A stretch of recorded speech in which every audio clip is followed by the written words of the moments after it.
The late afternoon sun, warm for early April, filtered through the newly leafed-out oak trees lining Primrose Lane, casting dappled, moving shadows across Julia Carter's rounded belly as she stood contentedly on her front porch. 8 months pregnant with their first child, a palpable sense of joy and quiet anticipation radiated from her like a soft glow. She carefully adjusted the final position of the pastel-colored banner she had just lovingly hung from the porch railing, smoothing a small wrinkle in the durable fabric. Soft blues, pinks, and yellows intertwined around cheerful cartoon animals, bunnies, ducklings, teddy bears, beneath friendly block letters proclaiming, "Baby Carter arriving soon." It was a simple, happy, almost universal declaration, a small beacon signaling the imminent arrival of the new life about to join their quiet, well-kept suburban neighborhood of Willow Creek Crossing. She stepped back a foot, admiring her handiwork, one hand resting naturally, protectively, on the curve of her stomach where tiny kicks sometimes fluttered. Her husband, Noah, was due home within the hour from his demanding job at the county sheriff's department where he worked as a lead tactical and firearms trainer, and she couldn't wait to see the warm, gentle smile she knew the banner would bring to his usually serious face. Willow Creek Crossing, however, despite its pleasant, serene name and neatly kept homes, operated under the perpetually watchful, often uncomfortably intrusive, eye of its homeowners association, presided over with autocratic zeal by Marlene Griggs. Marlene, a woman in her late 50s whose tightly coiffed gray hair seemed as rigid and immovable as her narrow interpretation of the neighborhood's extensive covenants, conditions, and restrictions, CC and RS, considered herself not merely the elected president, but the ultimate arbiter and guardian of taste, conformity, and, most importantly, property values within the subdivision. From her immaculate, strategically positioned corner house, a vantage point allowing clear views down Primrose Lane and adjacent streets, she ruled with an iron fist barely concealed within a velvet glove of feigned politeness. She believed unshakably in the sanctity of rules, the necessity of absolute order, and, above all, her inherent authority to enforce them without question or significant dissent. Deviations, no matter how minor or well-intentioned, were treated as direct affronts. This wasn't the Carters' first minor brush with Marlene's particular brand of neighborhood governance, though nothing prepared them for what was coming. Just 2 months prior, shortly after moving in, Noah had received a curt, formal violation notice delivered via certified mail because their standard-issue green garden hose, neatly coiled on a hanger beside the garage door it seemed to him, was allegedly left visible from the street for more than the permitted 24 hours following its last use. This, the notice declared sternly, constituted a breach of Section 9, subsection F, paragraph 4, exterior equipment storage and visibility. Noah, returning home tired after a long day running physically demanding training drills, had found Marlene herself standing stiffly on the sidewalk later that evening, clipboard predictably in hand, pointing an accusatory finger towards the offending hose.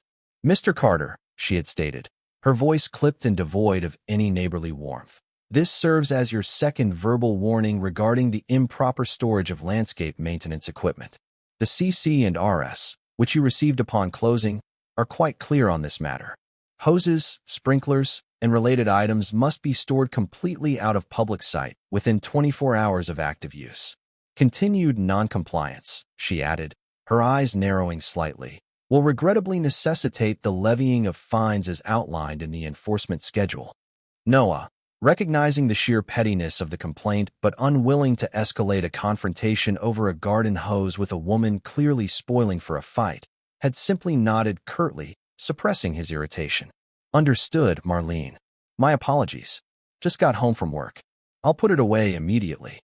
"See that you do, Mr. Carter. Prompt compliance is appreciated by all residents who value our community standards," she'd replied, making a deliberate, ostentatious notation on her clipboard before turning sharply on her heel and marching back towards her own perfectly manicured, regulation-compliant property. The interaction was minor, trivial even in the grand scheme of things, but it left a distinctively unpleasant aftertaste. The condescending tone, the implication of deliberate wrongdoing over something so insignificant, the sheer waste of time and negative energy, focused on such minutiae. It was a small but illustrative example of the oppressive atmosphere Marlene deliberately cultivated within Willow Creek. One of constant surveillance, potential reprimand for the slightest perceived infraction, and an underlying current of fear that kept most residents quietly compliant, preferring to grumble privately rather than risk attracting her direct, punitive attention. Julia had merely sighed with exasperation when Noah recounted the incident later. Seriously? Doesn't she have anything better or more important to do with her time? It was a question many residents likely asked themselves, albeit usually behind closed doors or in hushed, frustrated whispers. Blissfully unaware that her cheerful, innocuous baby banner was about to trigger a far more severe, shockingly disproportionate overreaction from the HOA president, Julia hummed softly to herself as she moved back inside, leaving the front door slightly ajar to catch the pleasant spring breeze while she began preparing dinner. The peaceful domestic scene, however, was already under hostile observation. Marlene Griggs spotted the newly hung banner during her ritualistic early evening compliance patrol, conducted slowly and deliberately from the climate-controlled comfort of her meticulously clean white luxury sedan as it glided almost silently down Primrose Lane. Her lips tightened instantly into a thin, bloodless, disapproving line. Unauthorized decorations. Unapproved signage. Section 7, subsection C, paragraph 2. She knew the voluminous CC and RS practically by heart. Her personal Bible of neighborhood order clearly, unequivocally prohibited the display of any non-holiday specific banners, signs, flags, or similar adornments, regardless of sentiment or occasion, without prior, explicit written approval from the Architectural Review Committee, ARC. A committee which, not coincidentally, she chaired, dominated utterly, and whose decisions invariably reflected her own rigid tastes and interpretations. It didn't matter one iota that it was a harmless, universally understood symbol of impending joy, something most normal people would smile at. In Marlene's rigidly ordered worldview, it was a violation, an unauthorized, potentially tacky deviation from the meticulously curated, implicitly beige-toned aesthetic she relentlessly enforced. It represented a crack in the dam of conformity, a breakdown of the order she felt solely responsible for maintaining. It had to be eradicated, immediately. Back within the sterile, organized confines of her home office, surrounded by meticulously labeled binders filled with HOA regulations, bylaws, meeting minutes, and years' worth of past violation notices dispatched to less compliant neighbors, Marlene wasted no time deliberating. Direct, personal confrontation over such matters was messy, inefficient, potentially argumentative, and frankly, beneath her perceived station as president. She much preferred the clean efficiency of delegation, especially for tasks requiring immediate, hands-on enforcement or potential unpleasantness. She picked up her private cell phone, bypassing the official HOA communication channels, and dialed a number stored under the deliberately vague contact name Compliance Enforcement Services. This was her euphemism, her deniable channel, for contacting two local brothers, Dwayne and Earl Jessup. Men known more for their intimidating size, rough demeanor, and unquestioning willingness to perform unpleasant tasks for cash than for their intellect, subtlety, or adherence to legal niceties. Marlene occasionally hired them off the books, paying them directly in cash withdrawn from a discretionary HOA contingency fund she alone controlled, for tasks requiring a more assertive approach than sending a formal violation letter via certified mail could achieve. Tasks like the forceful intimidation of residents slow to pay disputed fines, the unauthorized, sometimes late-night removal of offending items like non-compliant basketball hoops or incorrectly colored trash cans, and sometimes even the delivery of veiled verbal threats regarding property liens, legal action, or further unspecified consequences for continued defiance. The Jessup brothers were crude, somewhat unreliable, and certainly unprofessional, but they were readily available, relatively cheap compared to licensed security or legitimate contractors, and, most importantly in Marlene's careful calculation, completely deniable if things ever went slightly wrong or if questions were asked later. Plausible deniability was a concept Marlene understood well. "Marlene Griggs here," she announced curtly, dispensing entirely with pleasantries, the moment the phone was answered with a muffled grunt by Dwayne Jessup. There is an unapproved decorative banner currently being displayed in direct violation of established CC and RS at the residence located at 112 Primrose Lane, the Carter property. I require its immediate removal from the premises. Like right now, Mrs. Griggs? Dwayne asked, his voice thick with a characteristic lazy drawl, the muffled sound of a blaring television audible in the background. Seems kinda late in the day for sign patrol, ain't it? The violation is occurring right now, Dwayne. Marlene snapped, her voice sharp with impatience, overriding his implied reluctance. Therefore, immediate removal is required to maintain community standards and, more importantly, prevent the normalization of such flagrant infractions. Time is of the essence in these matters. Consider it an urgent compliance enforcement matter. She knew adding the trigger word urgent meant she'd have to authorize a slightly higher cash payment from her carefully guarded slush fund, but the mental image of that cheerful, unregulated, utterly non-compliant pastel banner flapping gently in the evening breeze offended her deeply ingrained sense of absolute order. It had to go. Now, you will receive the standard removal fee plus the agreed-upon urgency bonus upon confirmation of completion. Just take it down.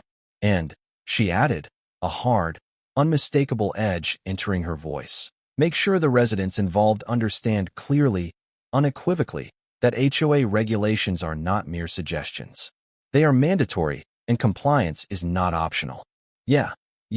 All right, Mrs. G, whatever you say? Loud and clear. We're on it, Dwayne grunted, already anticipating the easy cash for what sounded like a simple job. He hung up the phone and roughly nudged his younger brother Earl, who was sprawled semi-comatose on a stained, sagging sofa, engrossed in a televised wrestling match. Yo, Earl, wake up. Got us a job. HOA Queen wants some cutesy-ass baby sign pulled down over on Primrose Lane. Sounds like easy money for a quick run. Earl grinned slowly, revealing stained teeth as he laboriously pushed himself up from the sofa cushions. All right then, go teach him some rules, huh? Show him who's really boss around here. He grabbed a dirty baseball cap from the cluttered coffee table, jammed it on his head, and followed Dwayne out the door towards their beat-up, exhaust-leaking, dark blue pickup truck parked haphazardly at the curb.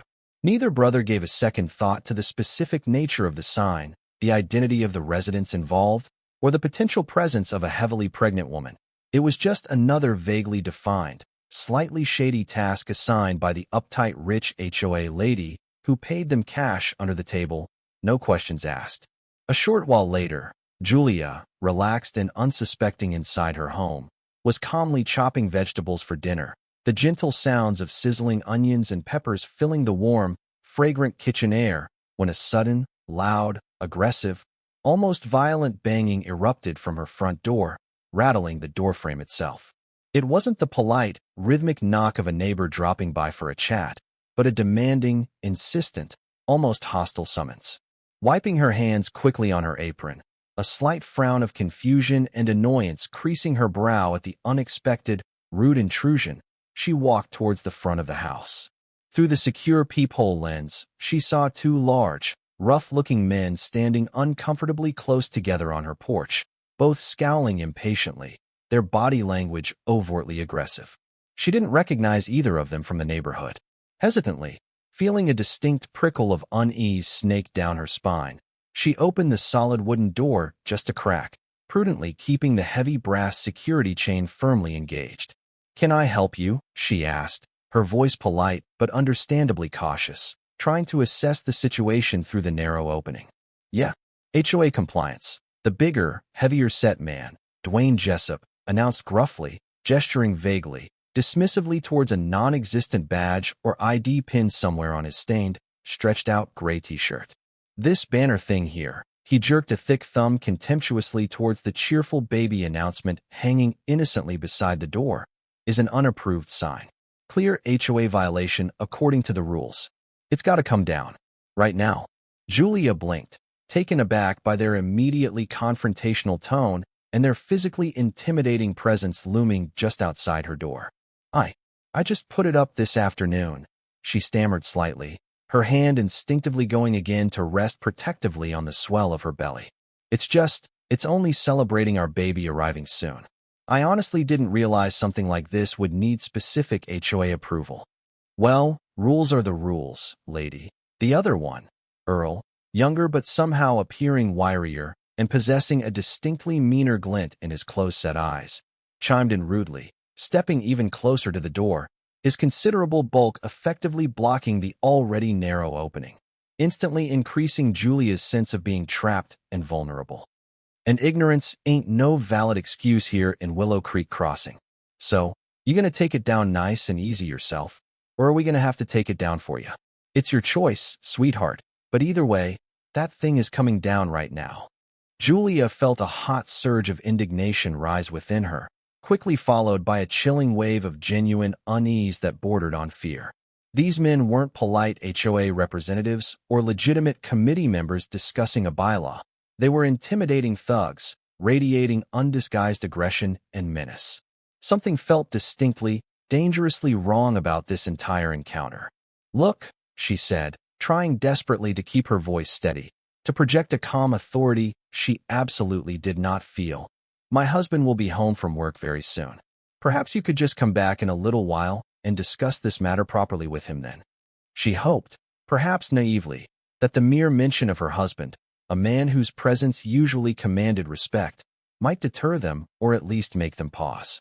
Dwayne laughed aloud at her suggestion, a short, harsh, utterly unpleasant bark completely devoid of any humor.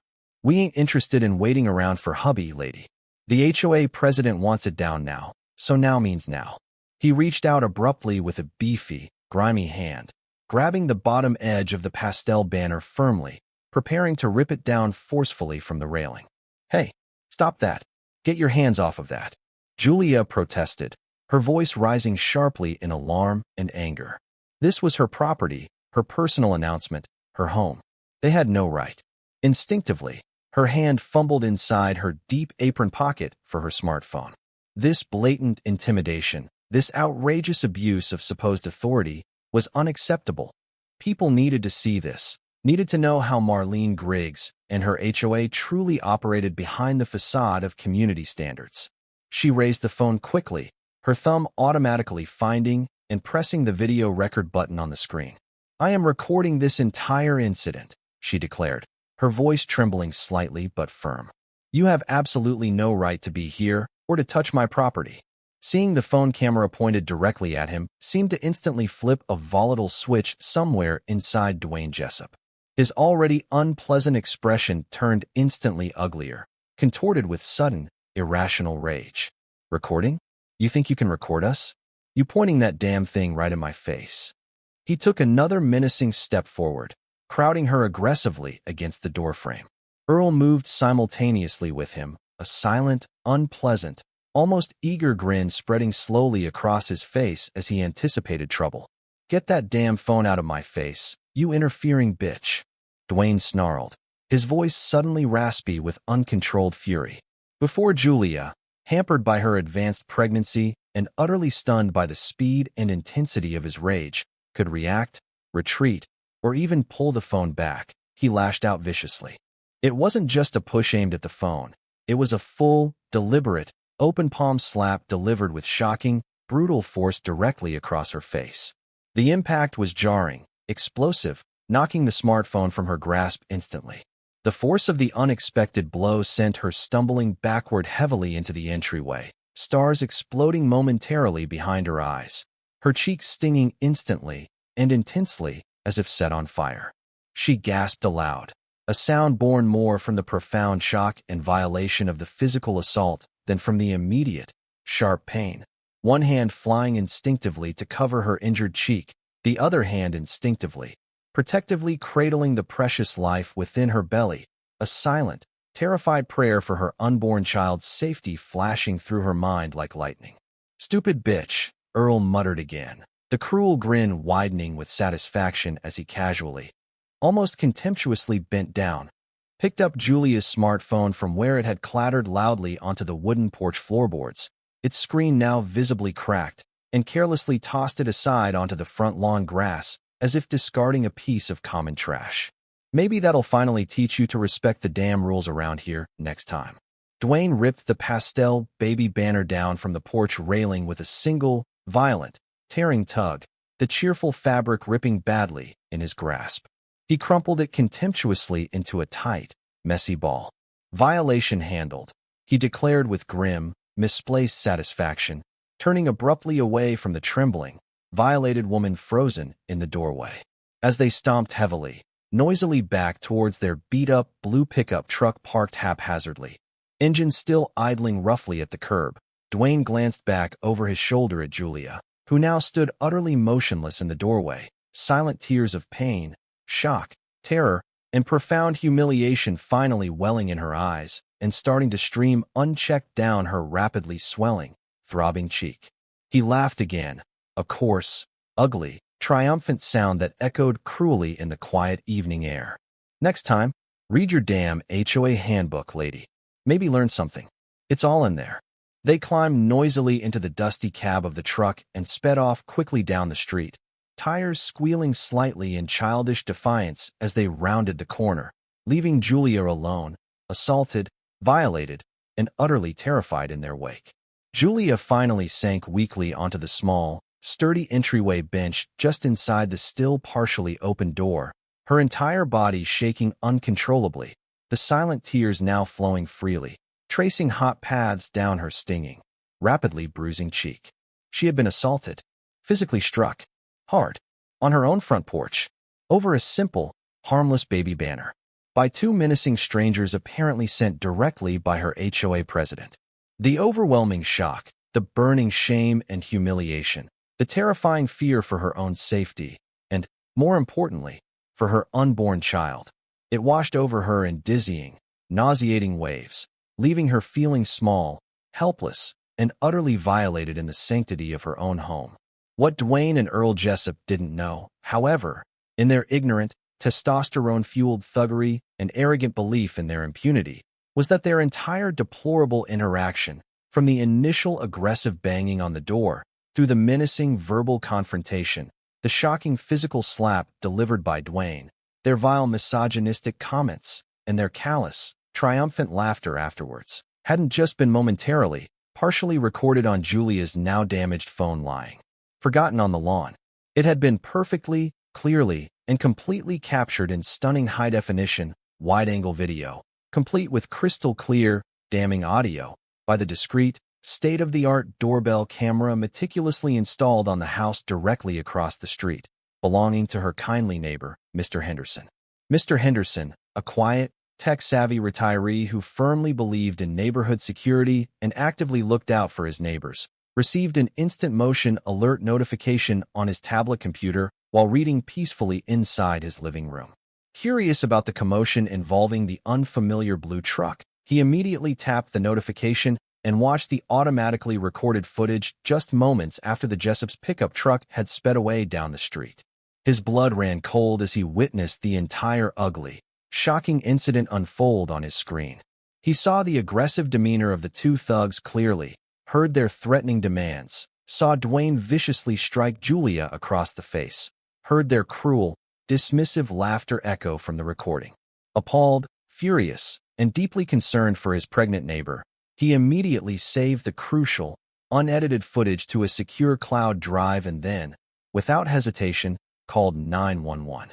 He clearly and concisely reported the assault he had just witnessed on his pregnant neighbor, providing the dispatcher with a detailed description of the assailants and their vehicle, emphasizing their claim of HOA authority.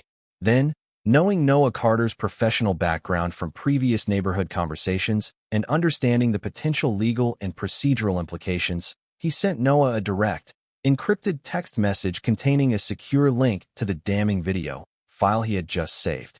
His accompanying message was brief, urgent, and unambiguous. Noah, urgent. Check this video now. Happened minutes ago at your place. Julia was assaulted by two men claiming HOA sent them. Call me if needed.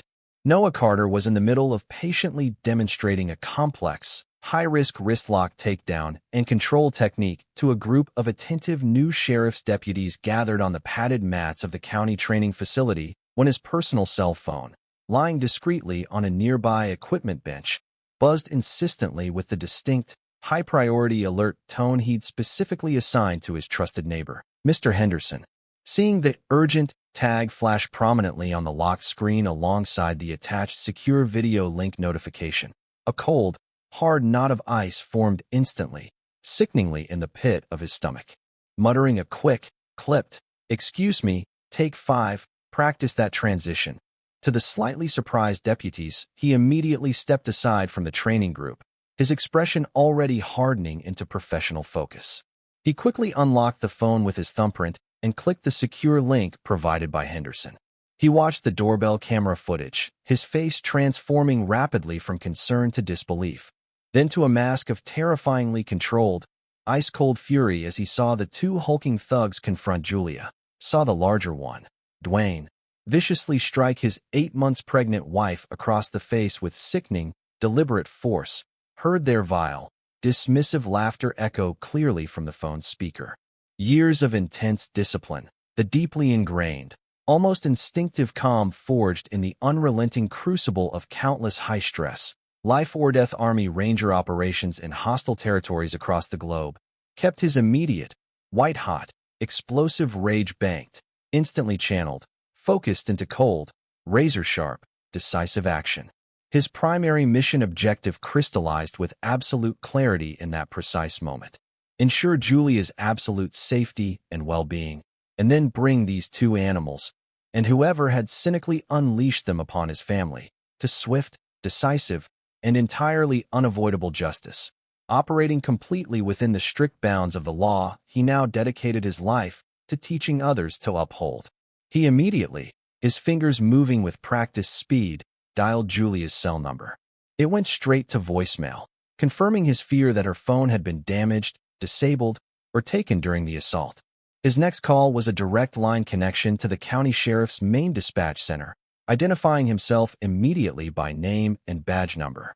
"This is Training Deputy Noah Carter, badge number 714. His voice was utterly calm, perfectly professional, but carried an unmistakable, hard edge of controlled urgency that commanded immediate attention. "Requesting immediate multiple patrol units respond code 3 to my residence, 112, Primrose Lane, Willow Creek Crossing Subdivision. Report of a possible 243 battery, physical assault, just occurred against my wife. The victim is pregnant. Suspect vehicle is an older model, possibly late 90s, dark blue pickup truck, likely Ford or Chevy make. Described as having considerable rust and noticeable body damage. Occupied by 2 white males, large builds. Last seen fleeing the scene heading south on Willow Creek Drive, possibly towards the Oak Corner area." He paused, taking a single, controlled breath before continuing. "Suspects explicitly claimed HOA affiliation during the commission of the assault. I am currently en route to my residence, code 3, ETA approximately 10 minutes from the training facility. Also, please notify Sergeant Dave Miller in the Investigations Division immediately. Advise him potential connection to an ongoing pattern of HOA-related complaints and harassment originating from the Willow Creek Crossing HOA under Marlene Griggs."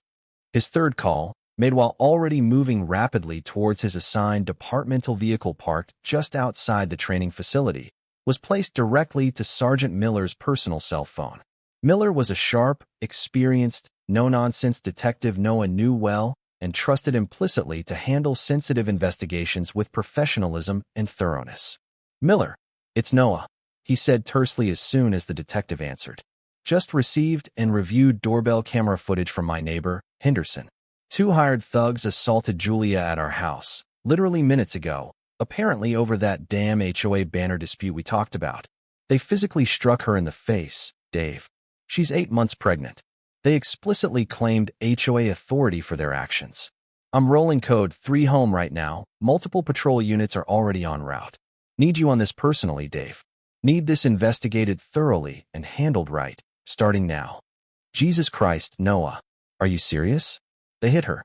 Miller's voice instantly lost its casual tone, replaced by grim professional focus and shared outrage. "Consider it done, Noah. Absolutely. I'm leaving my desk right now, heading that way immediately myself. I'll coordinate with the responding patrol units on scene via radio. You just focus on getting home to Julia. Make damn sure she's okay above all else." We'll handle the rest.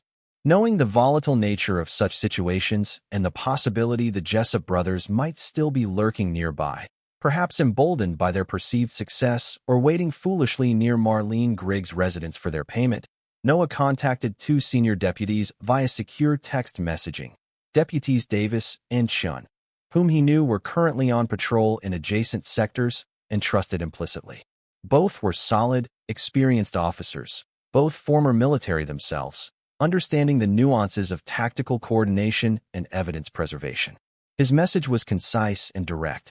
Davis, Chun, Carter here. Need your immediate assistance. Priority call response. Meet ETA at my residence, 112 Primrose.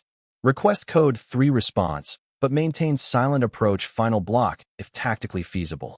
Situation involves felony assault suspects, 2 WM in older blue pickup, possibly still in the immediate vicinity, reportedly acting under bogus HOA authority.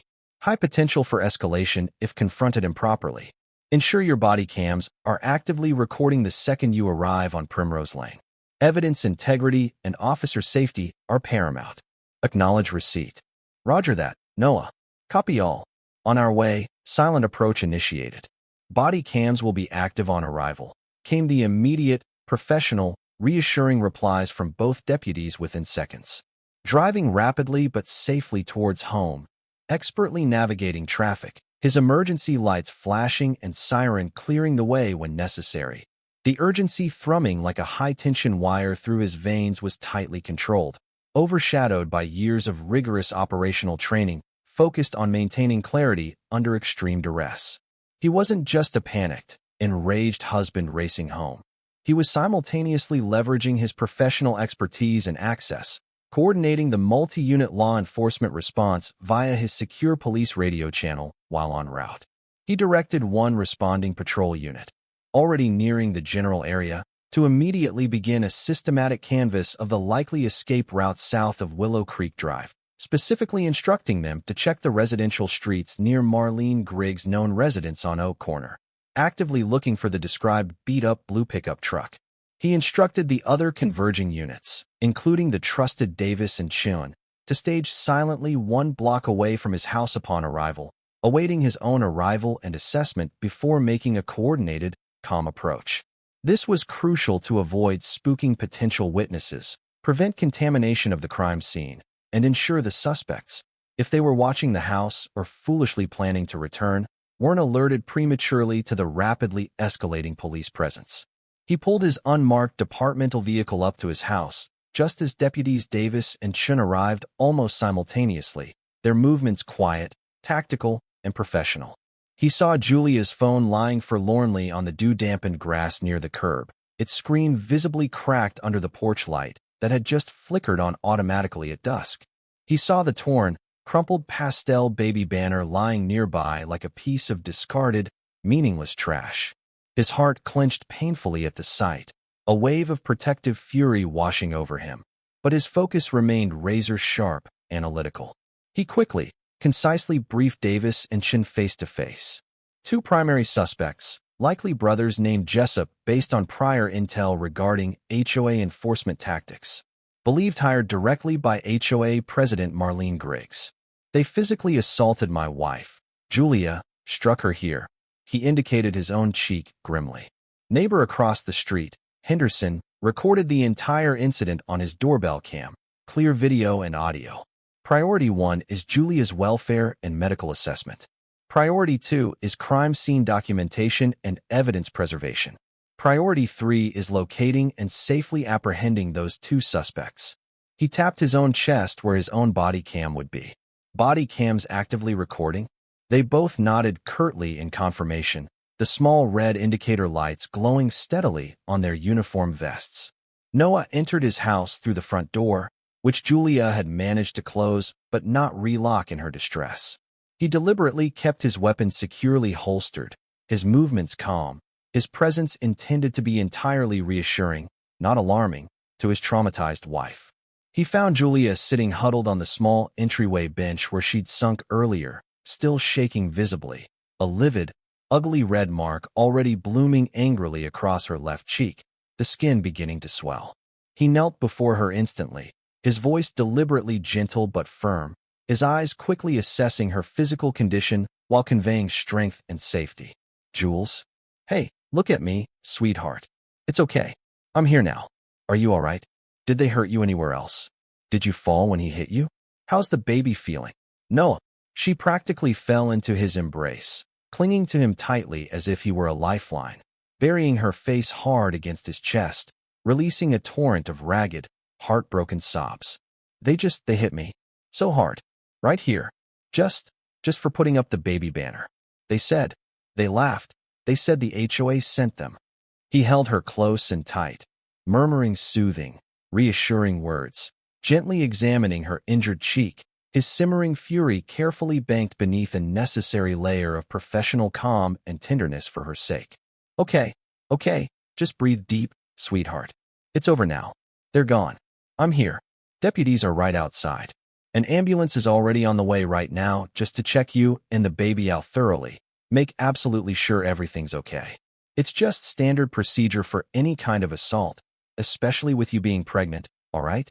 He gently tilted her chin up, forcing her tear-filled eyes to meet his steady, reassuring gaze. You did everything right, Jules. You were incredibly brave standing up to them like that. You're safe now. We are going to handle this. I promise you, sweetheart, we will handle them decisively. Just then, Sergeant Dave Miller arrived on scene, his unmarked detective's car pulling up quietly behind the patrol units, along with one additional marked patrol car he had requested for scene security, bringing the total number of officers present to 5.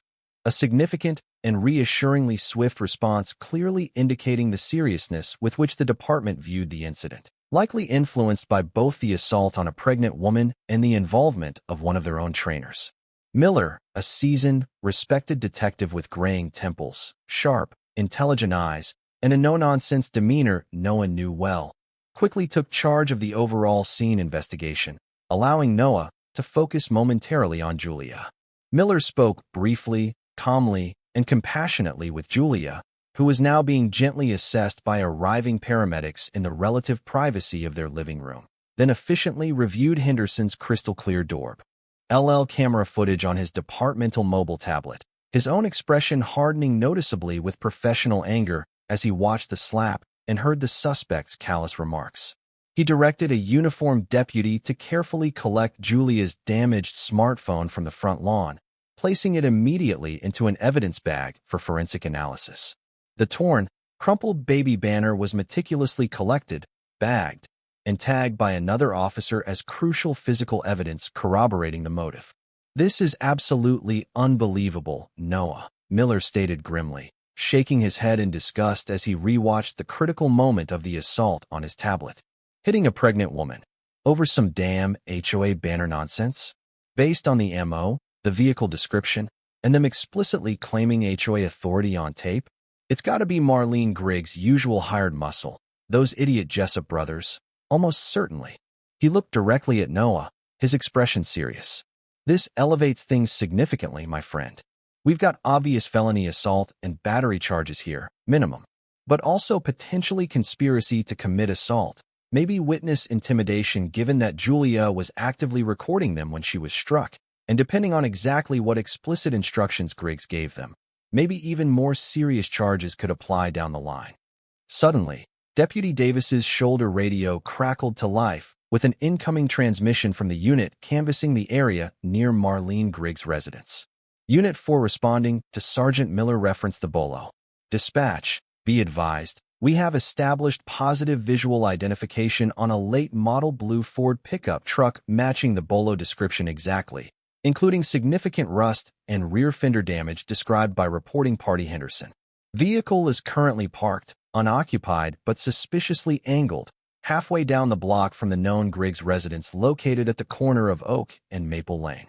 Copy that, Unit 4.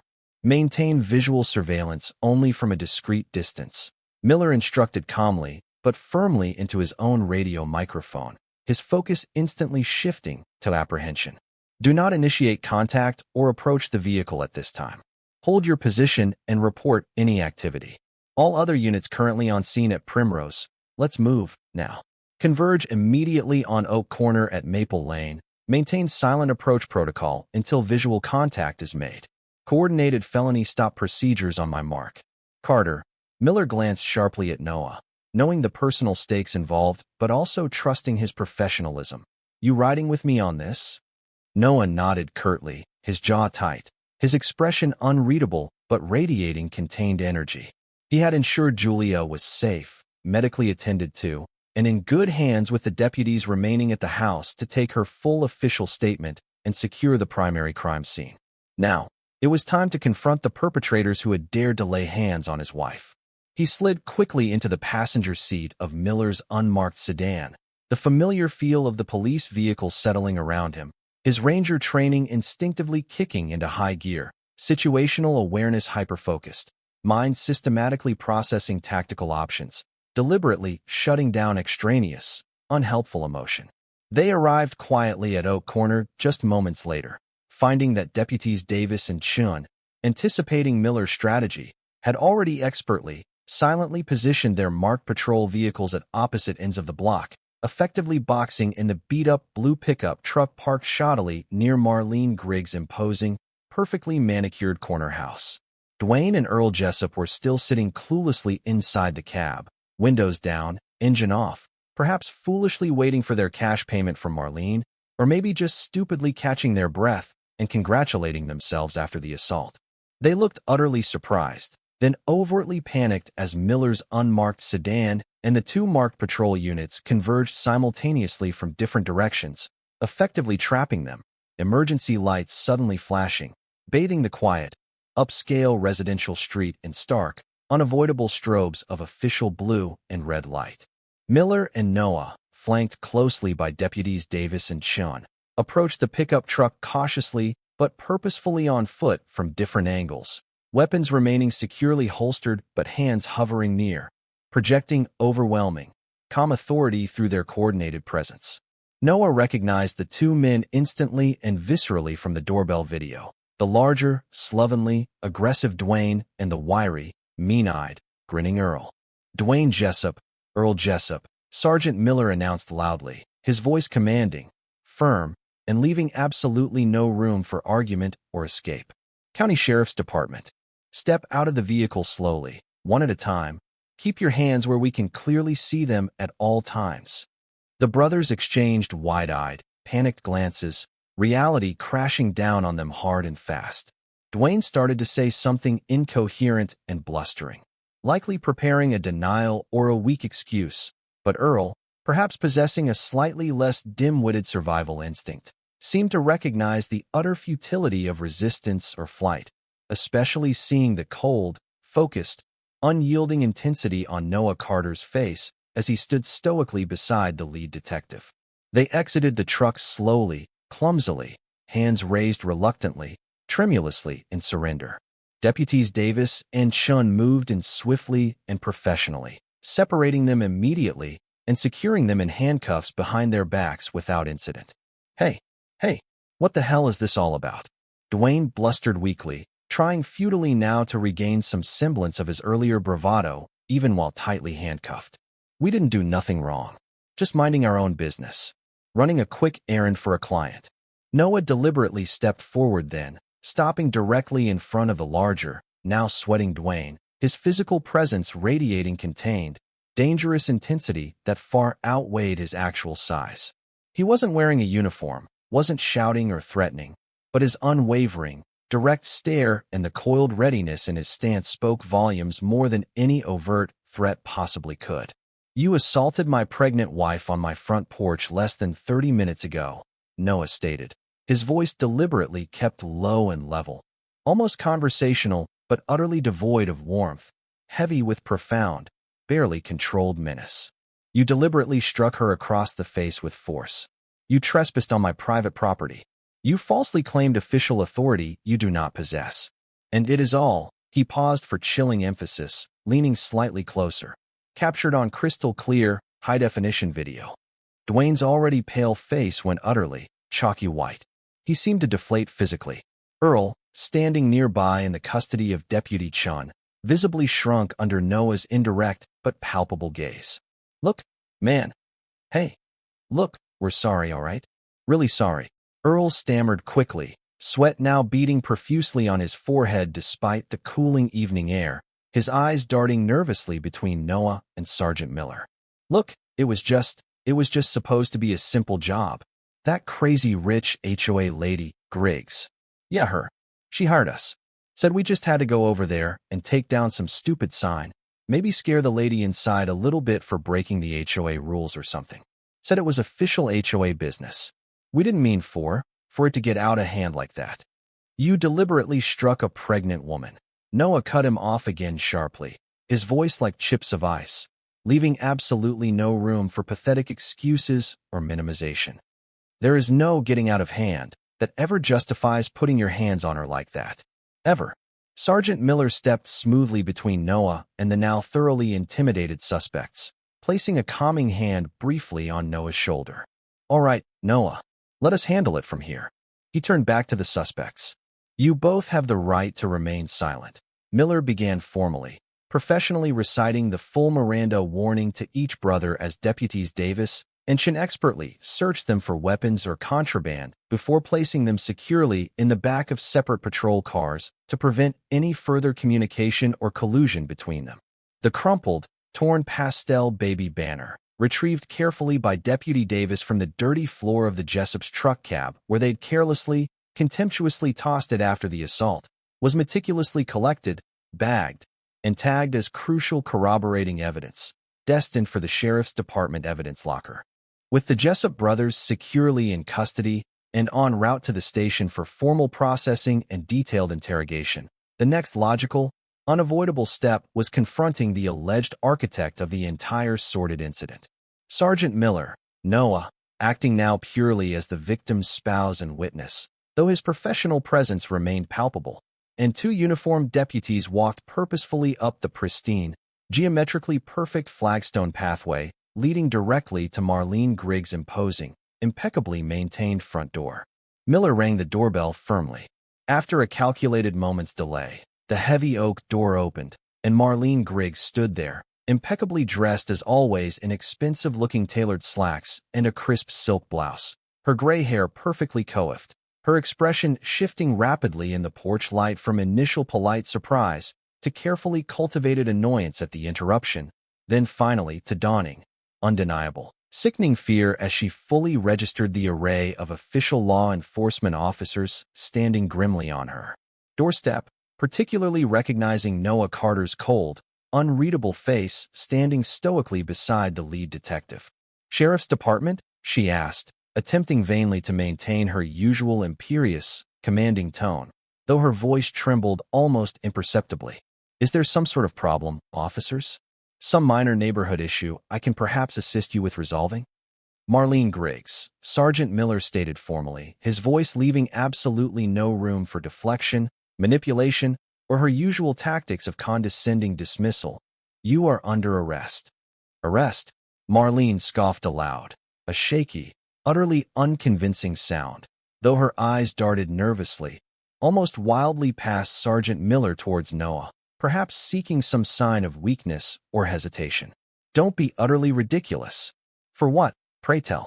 For diligently, tirelessly enforcing the community bylaws established for the betterment and protection of property values here in Willow Creek Crossing. No, Mrs. Griggs, Miller stated flatly, his patience clearly exhausted. You are under arrest for conspiracy to commit assault, commissioning of criminal acts by third parties, and potentially other serious felony charges pending the completion of our ongoing investigation. He paused deliberately, letting the weight of his words hang heavily in the suddenly silent evening air. The individuals you hired to enforce your bylaws earlier today, Dwayne and Earl Jessup, have been apprehended moments ago. They have already provided detailed, voluntary statements directly implicating you, personally and unequivocally, in ordering the unauthorized removal of private property and the aggressive intimidation tactics that directly led to the physical assault of Mrs. Julia Carter at her residence. He paused again, his gaze unwavering. Furthermore, Mrs. Griggs, the entire incident at the Carter residence, including the assault itself and your hired agents explicitly stating on camera they were sent by the HOA, was captured independently, in its entirety, on high-definition video by a neighbor's security camera system. Marlene Griggs' carefully composed face drained instantly of all color, leaving it a pasty, sickly white. Video? The idiot Jessup brothers had already talked? Implicating her directly? Her meticulously constructed, tightly controlled world of absolute authority, built over years upon a foundation of fear, intimidation, manipulated regulations, and deniable back-channel enforcement, began to visibly, irrevocably crumble around her in that moment on her own perfect porch. This is preposterous. Utterly absurd, she stammered, finally losing her carefully maintained composure completely, her voice rising in pitch. They clearly misunderstood my simple instructions. I merely asked them to handle a routine compliance issue regarding unapproved signage, as per standard procedure. They obviously acted entirely on their own volition, exceeded their mandate. Mrs. Griggs, you hired known local thugs with documented histories of aggression to confront a resident in her home over a harmless baby banner, an action which directly resulted in the deliberate physical assault of a visibly pregnant woman, Sergeant Miller stated flatly, cutting through her frantic, self-serving denials. Save the fabricated explanations and desperate deflections for your lawyer. Based on the statements and evidence we already possess, you are most certainly going to need one. A uniformed deputy stepped forward politely but firmly, taking her arm to place her in handcuffs as several neighbors, inevitably drawn by the commotion and the flashing lights reflecting off windows up and down the quiet street, began to peek cautiously through their blinds, witnessing the unbelievable but deeply, profoundly satisfying downfall of their neighborhood's long-reigning, widely feared HOA queen. The immediate professional repercussions for Noah Carter, while ultimately proving positive within the sheriff's department, required careful and transparent navigation, given his personal involvement as the victim's spouse. Sheriff Brody, a fair but pragmatic leader, called Noah into his private office the following morning to discuss the situation directly. Noah, Brody began, leaning back wearily in his large office chair, gesturing for Noah to sit. First, and most importantly, the human element. How is Julia doing this morning? And the baby? They were checked out thoroughly at the hospital last night, Sheriff, Noah replied, keeping his tone professional despite the underlying emotion. Docs say both are physically okay, thankfully. Julia has a nasty bruise on her cheek and jaw, pretty shaken up emotionally as you'd expect, but she's strong. Just incredibly angry and feeling violated, scared in her own home now. Understandable completely. Good to hear they're physically all right, though. That's always the absolute priority, Brody nodded gravely. Now, regarding the operational aspects of yesterday's events. Your response, from the initial alert to the coordination of units and the eventual apprehension, was textbook tactical proficiency. You remained calm under extreme personal pressure. You directed the responding units effectively even while en route yourself. You ensured scene security, and you facilitated the apprehension of the primary suspects without any further incident or escalation. Frankly, Brody leaned forward slightly, meeting Noah's gaze directly. Your immediate, decisive actions likely prevented something far worse from happening, either further harm to Julia or potentially those two moronic thugs escalating into something even more dangerous when confronted. He paused, steepling his fingers. That being said, Noah, you understand the potential optics here. You're a valued employee, a lead trainer for this department. It was your wife who was assaulted, your property involved. We absolutely need to ensure every I is dotted, every T is crossed in Sergeant Miller's formal investigation regarding your direct involvement in the apprehension phase, just to preempt any possible outside accusations of conflict of interest, however baseless. Understood completely, Sheriff. 100%, Noah confirmed immediately. I made a conscious effort to let Sergeant Miller lead the direct contact with the suspects at the truck. My primary role during the apprehension itself was identification confirmation and ensuring overall officer safety for the team. Everything was done strictly by the book, and my body cam, as well as Davis's and Chen's, recorded the entire sequence. I have absolutely no doubt it was, Noah. Your reputation speaks for itself. And yes, I've already reviewed your preliminary body cam footage myself this morning, along with the initial reports from Miller, Davis, and Chen. Everything confirms your account and your professionalism. Brody allowed himself a faint, tired smile. Frankly, Noah, this whole ugly mess, while horrific for Julia, inadvertently highlights exactly why we have someone with your specific background and skill set training our deputies. Your real-world experience isn't just abstract theory taught in a classroom. It's proven, effective application under extreme duress. You kept a remarkably cool head when almost anyone else would have understandably lost it. He became serious again. The department stands behind you, unequivocally. Now, his tone hardened slightly, regarding Marlene Griggs and the apparent cesspool within this Willow Creek Crossing HOA. Sergeant Miller believes he's just scratched the surface. The Jessup brothers are apparently singing like canaries already, not just about the assault on Julia yesterday, but about numerous other questionable jobs Marlene has paid them cash for over the past couple of years. And Miller's looking hard now at the security contractor connection the Jessups mentioned as a possible intermediary for some of those jobs, a guy named Croft. Miller thinks this goes way beyond a simple assault conspiracy. He suspects a potential pattern of racketeering. The subsequent investigation, spearheaded aggressively by Sergeant Miller with the formal liaison and resource support of an assigned FBI special agent, due to clear evidence of wire fraud involving interstate bank transfers for payments and potential RICO implications, quickly mushroomed far beyond the initial assault on Julia. As corroborated news of Marlene Griggs' arrest for orchestrating the attacks spread like wildfire through Willow Creek Crossing and then into the wider local community, a dam of long-suppressed fear, resentment, and simmering anger finally broke amongst the residents. Sergeant Miller's direct phone line and the Sheriff's Department's general tip line began ringing off the hook almost immediately. Dozens of current and former Willow Creek residents, previously too intimidated by Marlene's documented history of vindictive retaliation, excessive fines, liens, public shaming at meetings, to speak out formally, now came forward eagerly, providing detailed, often emotional accounts documenting years of systematic harassment, blatant selective enforcement of obscure rules, the levying of exorbitant, often baseless fines for the most minor or even non-existent infractions, and numerous instances of opaque, unaccountable financial dealings by the HOA board operating entirely under her sole, autocratic control. Miller and the assigned FBI agent began the painstaking process of formally interviewing dozens of potential victims and witnesses. They heard detailed, often heartbreaking stories from people like the elderly Mr. Gable, a retiree on a fixed income, who had been fined repeatedly, accumulating hundreds of dollars in penalties, simply because the precise shade of his mailbox paint had allegedly faded slightly beyond the meticulously defined, HOA-approved color swatch number listed in the ARC guidelines. They heard from the young Rodriguez family, who had been emotionally distraught after being forced by Marlene, under threat of daily escalating fines and a property lien, to dismantle their children's beloved backyard treehouse, a structure completely hidden from street view because it was deemed structurally incompatible with prevailing community architectural aesthetics, despite meeting all county safety codes.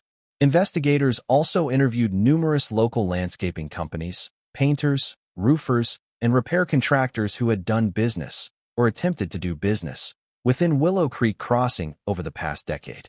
Several reputable contractors described being effectively blacklisted from working in the large, lucrative subdivision after politely refusing to provide substantial kickbacks disguised as voluntary contributions or expediting fees to vaguely defined HOA, community improvement funds, funds investigators soon discovered were controlled exclusively by Marlene Griggs. Other, less scrupulous contractors produced copies of suspicious invoices submitted to the HOA for vague maintenance work or landscaping projects that were never actually performed. Yet these invoices had been paid promptly, often in cash or via checks drawn directly from HOA reserve accounts requiring only Marlene's signature.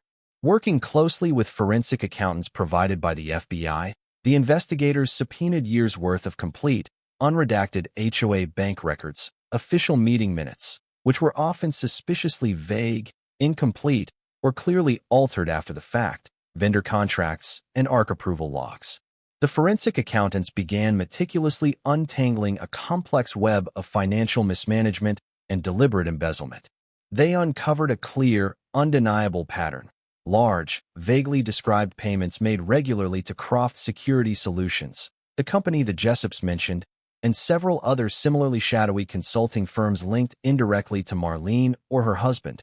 Frequent, large cash withdrawals from HOA accounts labeled only as compliance enforcement contingencies or discretionary operational expenses. With no supporting documentation, numerous examples of grossly inflated invoices submitted by a small circle of preferred vendors, including a landscaping company owned by Marlene's cousin, who consistently received no-bid contracts for community maintenance, and clear evidence suggesting substantial HOA reserve funds intended for long-term capital improvements like playground upgrades or essential road maintenance, had been systematically diverted over several years to slush funds seemingly used by Marlene for personal expenses, including travel, car payments, even home renovations, disguised as HOA office expenses, or for the off-the-books cash payments used to employ thugs like the Jessups for her private enforcement actions.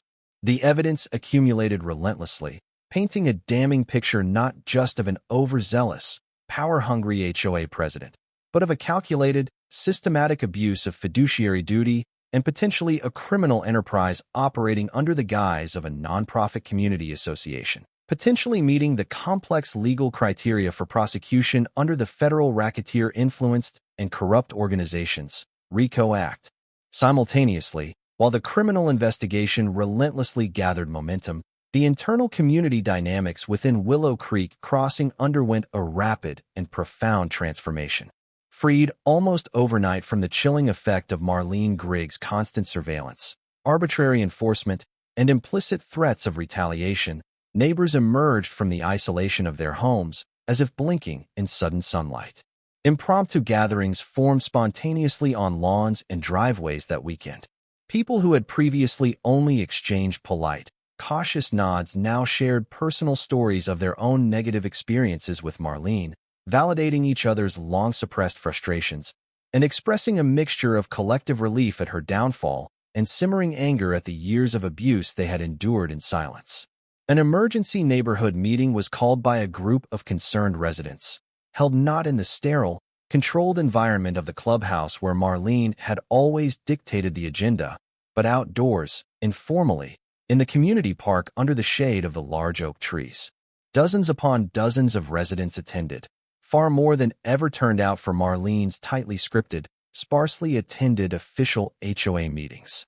Voices that had previously been hushed with fear or resignation now spoke openly, passionately, demanding fundamental change, complete financial transparency, and genuine accountability from their community leadership. A temporary steering committee, composed of respected residents from diverse backgrounds within the neighborhood, was quickly formed by consensus. Their mandate was clear: oversee the legal process of formally dissolving the existing corrupted HOA structure and board, cooperate fully with the ongoing criminal investigation, commission a completely independent forensic audit of all HOA finances going back at least a decade, and establish a brand new, much simpler, truly community-focused neighborhood association with strict ethical guidelines, transparent financial oversight protocols, and mandatory term limits for all future board members.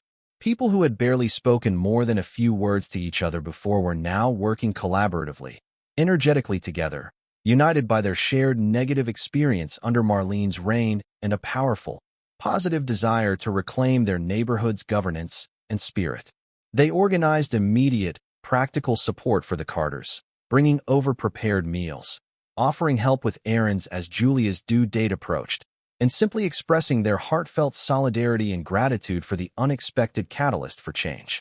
The planning for the celebratory neighborhood block party began organically during these initial meetings, funded initially entirely by voluntary resident donations before the new interim board eventually proposed to wide acclaim, using funds ultimately recovered from Marlene's illicitly acquired slush fund as part of the legal settlement, a powerfully symbolic reclaiming of their community's stolen resources. The complex legal process against Marlene Griggs, though proceeding deliberately through the justice system, moved with inexorable momentum given the strength and breadth of the evidence compiled.